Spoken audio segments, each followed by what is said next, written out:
Hi everyone, how are you all? कैसे हैं आप सब? I hope you all are doing good. इस वीडियो में हम समझेंगे difference between final goods and intermediate goods, जो नेशनल इनकम के अंडर में आता है और बहुत ही इंपॉर्टेंट क्वेश्चन है। बट इससे पहले कि हम आगे बढ़े, अगर आपको वीडियोस अच्छी लग रही हैं तो please share our channel with your friends, and if you want to buy the complete video sets जिसमें अराउंड 200 वीडियोज़ हैं हर एक चैप्टर्स के पूरे मिला करके, so you can call on the number scrolling below. You'll get a videos at a very reasonable cost, videos plus the test material, study material. उसके अलावा आपको टेस्ट भी मिलेंगे और व्हाट्सएप में आपको एक्सेस भी मिलेगा जिसमें आपको हर वीक कोई ना कोई अपडेट मिलेगा। वैसे आपको अगर फ्री में अपडेट चाहिए तो आप हमारे टेलीग्राम चैनल में और आप हमारे इंस्टाग्राम पेज को आप लाइक कर सकते हो, फॉलो कर सकते हो। उसका लिंक हमने नीचे दिया है। वैसे उसको आप खोजने के लिए you just have to search Eco सीखो। चलिए अब आते हैं final goods. So final goods क्या है? Final goods are those goods which are used either for consumption और फॉर इन्वेस्टमेंट। मतलब या तो कंज्यूमर उसको खरीद रहे हैं सीधा कंज्यूम करने के लिए, या बिजनेसमैन, कंपनीज, इंडस्ट्रीज उसको खरीद रही हैं एज ए इन्वेस्टमेंट पर्पस के लिए। जैसे सपोज फॉर एग्जाम्पल, तो जैसे हमने कार ली, ठीक है, तो car is a final good. Car को यूज़ करके हम आगे और कुछ नहीं बना सकते, ठीक है। तो final goods are basically which are ultimately consumed. उसको यूज़ करके हम आगे कुछ नहीं बनाते। It cannot be used as a raw material to produce something else. जैसे कार को यूज़ करके हम आगे कुछ नहीं बना सकते, तो car is a final product. So suppose if I bought a shirt, अगर मैंने एक शर्ट खरीदी है तो shirt is a final product, ठीक है, क्योंकि शर्ट को यूज़ करके हम कुछ नहीं बना सकते। तो anything which cannot be used to produce something else, it is called a final goods। मतलब उसमें और अब वैल्यू ऐड होनी नहीं है, अब उसमें जितनी वैल्यू ऐड होनी थी हो गई है, फाइनली उसको खरीद के यूज़ किया जाएगा। और अगर बिजनेस में बात करें, अगर कोई बिजनेसमैन किसी मशीनरी को खरीदता है, ठीक है, तो मशीन को वो मशीनरी जो है वो फाइनल गुड है बिजनेसमैन के लिए। कोई किसी की बहुत बड़ी फैक्ट्री है और लेट्स से उसमें कंप्यूटर्स बनते हैं, कंप्यूटर्स को बनाने का अगर कुछ मशीन कुछ खरीदी है, उसने मशीन खरीदा है, तो that is a final good because वो अब इन्वेस्टमेंट के पर्पज़ के लिए लिया गया है, ठीक है। तो final goods are goods which those goods which are use either for consumption और फॉर इन्वेस्टमेंट। ये कीवर्ड है, याद रखिएगा, ठीक है। तो कीवर्ड है, इसको मैं हाईलाइट कर देता हूँ सो दैट आपको याद रहे, फॉर कंजम्पशन और फॉर इन्वेस्टमेंट, ठीक है। अब आगे बढ़ते हैं। So goods purchase by consumer household as they are, so these includes what? Goods purchased by consumer household as they are meant for final consumption, like milk purchased by household, or goods purchased by firm for capital formation or investment, like machinery purchased by a firm. तो I hope this is clear. So consumption expenditure, that is consumer जो खरीदता है, और investment expenditure को जो businessman खरीदता है, दोनों को ऐड कर देंगे तो ये फाइनल गुड बन जाएगा। बट इसमें एक चीज़ बड़ा इंपॉर्टेंट है ये, कि it must be noted that final goods are neither resold nor use for any transformation in the process of production. मैं समझाता हूँ, देखो अब ऐसा नहीं है, दो तीन चीज़ समझो। फाइनल गुड्स एक गुड जो है, जैसे मिल्क की बात की जाए तो मिल्क फाइनल गुड भी हो सकता है, मिल्क इंटरमीडिएट गुड भी हो सकता है, ठीक है। तो ज़रूरी नहीं है कि एक पर्टिकुलर प्रोडक्ट हमेशा ही फाइनल गुड रहेगा कि उस पर फाइनल गुड का टैग लग चुका है, ऐसा नहीं है। Milk can be considered as a final good, milk can be considered as an intermediate good also. Depend करता है कि वो किस यूज़ में जा रहा है, लेकिन मैं समझाने से पहले आपको इंटरमीडिएट गुड्स क्या है वो भी समझाऊंगा, ठीक है। So intermediate goods are those goods which have not yet crossed the boundary line of production and value is still to be added in these goods. So these goods are basically used goods, are those goods which are purchased by one firm from the other as a raw material or a good for resale। अगर कोई product को हम खरीदते हैं और अपने product को बनाने के लिए as a raw material use कर रहे हैं तो वो इंटरमीडिएट गुड हो जाएगा। Intermediate goods are the goods which are used as a raw material to produce the other good, और these are the goods which are bought for resale. समझाता हूँ, देखो जैसे मिल्क की बात की मैंने, मिल्क अगर एक हाउस होल्ड ले रहा है ना, तो अगर आपके घर में मिल्क आता है वो मिल्क फाइनल गुड हो गया, क्योंकि उसको आप सीधा कंज्यूम करोगे, राइट, है ना, भले in the form of tea और in the form of coffee और in the form of ice cream whatever, but you will consume it now, so it is a final good for a household. लेकिन अगर suppose करो quality walls वाले जो ice cream बनाते हैं उन्होंने milk लिया, तो वो मिल्क को अभी यूज़ करके वो अभी आइसक्रीम बनाएंगे।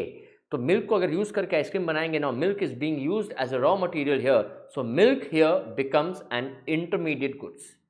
समझ में आया? तो मतलब मिल्क अभी वापस से प्रोडक्शन बाउंड्री के अंदर में ही है, वहाँ से अब उस मिल्क से आइसक्रीम प्रोड्यूस होगा, प्रोड्यूस होकर के जब अल्टीमेटली कंज्यूमर उसको खरीद के खाएगा तब वो फाइनल गुड है। तो किसी भी आइसक्रीम मेकर के लिए milk is an intermediate good. I hope I am clear to everybody. Similarly अगर आप कार खरीदते हो तो वो फाइनल गुड है, बिकॉज कार आप लेकर अब रीसेल नहीं करोगे, 6-7 साल चलाओगे तब बेचोगे, वो अलग चीज़ हो गया। लेकिन अगर कोई कार डीलर, सपोज करो कि मारुति कार डीलर आपके शहर में होगा, हमारे शहर में भी है, मारुति तो हर शहर में है, तो मारुति कार कार का डीलर अगर कार खरीदता है तो he is purchasing to resell it. अभी उसमें और वैल्यू ऐड करेगा वो, उसने खरीदी होगी 10 लाख रुपए में, आगे कस्टमर को 10,80,000 या 11 लाख में बेचेगा, अभी उसमें और वैल्यू ऐड होना बाकी है, तो वो इंटरमीडिएट गुड हो गया।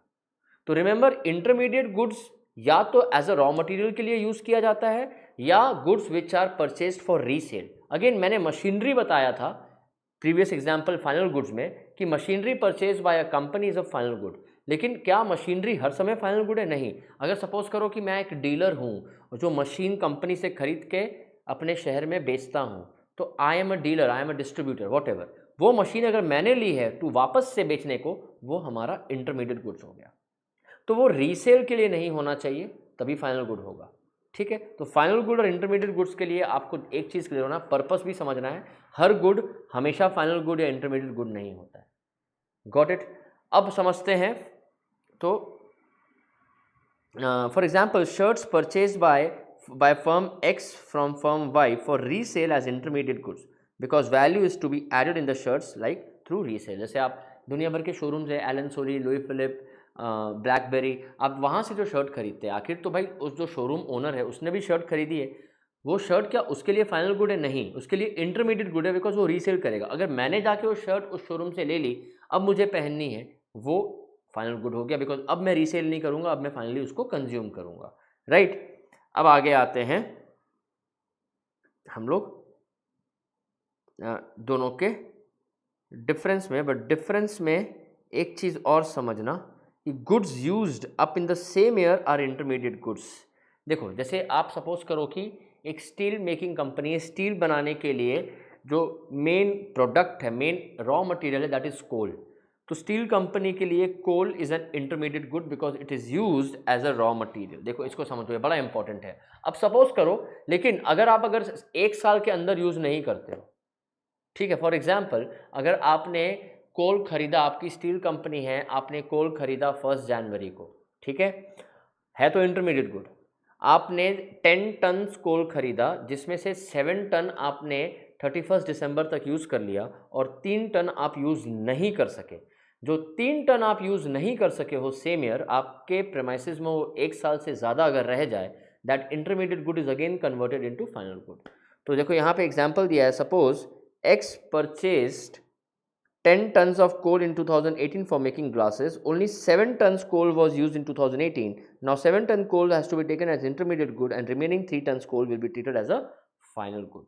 ठीक है, तो अब जब कार बनती है, कार में जो टायर्स लगते हैं, कार में जो ग्लासेस लगते हैं, कार में जो एल्युमिनियम यूज़ होता है, कार में जो पेंट यूज़ होता है, वो सारे इंटरमीडिएट गुड है, बिकॉज वो सब यूज़ करके फाइनल गुड बन रहा है। कार जो अल्टीमेटली कंज्यूमर खरीद रहा है वो फाइनल गुड है। तो I hope final good and intermediate goods के कंसेप्ट को आप समझ गए हो। बड़ा इंपॉर्टेंट है ये जो अब मैं डिफरेंस पढ़ाने जा रहा हूँ, ये भी बड़ा इंपॉर्टेंट है। Final goods are refers to those goods which are used either for consumption और इन्वेस्टमेंट, और intermediate goods are those goods which are used either for resale और for further production in the same year. अगर आप ये keyword use नहीं करते हो तो मार्क्स कटेंगे। Same year, nature, they are included both in national income and domestic income. जब हम नेशनल इनकम कैलकुलेट करते हैं, सिर्फ फाइनल गुड्स की वैल्यू लेते हैं, इंटरमीडिएट गुड्स की वैल्यू को नहीं लेते हैं, बिकॉज इंटरमीडिएट गुड्स का वैल्यू फाइनल गुड्स में ऑलरेडी एडेड है। राइट?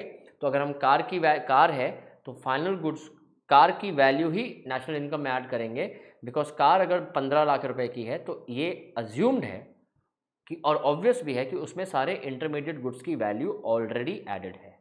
राइट? तो 15 लाख के कार में जो उसमें पेंट यूज़ हुआ है, उसमें टायर यूज़ हुआ है, सबकी वैल्यू उसमें एडेड है, और अलग से उसके वैल्यू को ऐड नहीं करना है, otherwise it will lead to the problem of double counting. ये जो डबल काउंटिंग की प्रॉब्लम है, ये मैंने डबल काउंटिंग का अलग वीडियो डाला है, उसको आप देखना, आपको बहुत क्लियर हो जाएगा।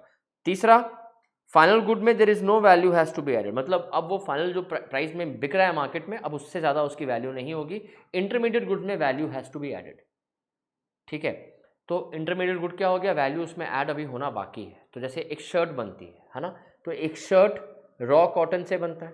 तो सपोज करो, अगर मैं आपको समझाऊं,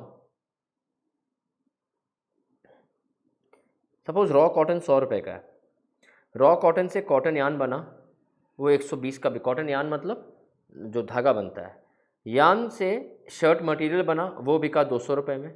शर्ट मटेरियल से शर्ट को स्टिच करके बेचा गया एक शोरूम में, लेट्स से लुई फिलिप की शर्ट बन रही है, वो बना 500 में। तो लुई फिलिप ने अपने शोरूम से शर्ट को बेचा 800 रुपये में फाइनल कंज्यूमर को। ये हमारा फाइनल गुड है, क्योंकि इसमें और वैल्यू ऐड नहीं होगा। कंज्यूमर जितने में खरीद लिया उतने में ही वो, कंज्यूमर जितने में खरीद लिया उतने में ही वो अब बेच दिया है, उससे ज़्यादा प्राइस नहीं बढ़ना है। देखो हर स्टेज में वैल्यू जब तक ऐड हो रहा था वो इंटरमीडिएट गुड था। तो मतलब इंटरमीडिएट गुड में वैल्यू ऐड होना नहीं है, होना है, और फाइनल गुड्स में वैल्यू ऐड और नहीं होना है, ठीक है। So value addition they are ready for use by their final users, no value has to be added to the final good. They are not ready to be use, some value has to be added. Production boundary, intermediate good production boundary के अंदर में है, जब तक factory के अंदर में है उसमें और कुछ ना कुछ ऐड होना है, प्रोड्यूस होना है, वो इंटरमीडिएट गुड है। वो फाइनल जो प्रोडक्शन बाउंड्री के अंदर है, still with in the production boundary, intermediate good. Cross the production boundary, consumer production boundary से निकल करके कंज्यूमर ने खरीद लिया, वो फाइनल गुड है। एग्जाम्पल ये देख लो आप। सो machine purchase is always a final good, do you agree? No. ये क्वेश्चन बड़ा इंपॉर्टेंट है। Whether machine is a final good और not depends upon it how it is being used. अगर मशीन हाउस होल्ड ने खरीदा है तब final good है। मशीन मतलब हाउस होल्ड ने सपोज करो एक वॉशिंग मशीन खरीदी है और यूज़ कर रहा है, वो फाइनल गुड हो गया, उसमें कोई वैल्यू ऐड नहीं होना है। If the machine is bought by the firm for its use, then it's a final good. किसी फर्म ने एक मशीन खरीदी है जिससे वो काम कर रहा है, वो इन्वेस्टमेंट हो गया, वो फाइनल गुड हो गया, उसमें और वैल्यू ऐड नहीं होगा। लेकिन अगर machine is bought by a firm for resale by a dealer, is an intermediate good.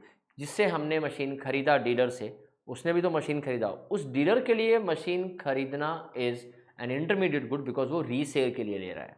Same is with car, purchase of car means a purchase of final good, do you agree? Not always. अगर car अगर किसी house hold ने ली है तो final good है। Car अगर taxi operator ने ली है, कोई टैक्सी चलाने वाला ने कार खरीदी है, तो उसके लिए कार फाइनल गुड है बिकॉज वो अब उसमें और वैल्यू ऐड नहीं होना है, वो कार को यूज़ करके आगे कमाएगा। लेकिन अगर कार किसी डीलर ने रखा है, लिया है, अगर मारुति का डीलर या हुंडई का डीलर कार जिससे आप कार खरीदते हो, उन्होंने जो कार खरीदी वो इंटरमीडिएट गुड है because they have purchase the car for resale. So I hope the concept of final goods and intermediate goods are is clear to you all. अगर आपको वीडियो पसंद आई हो तो please don't forget to share with your friends. Thank you so much.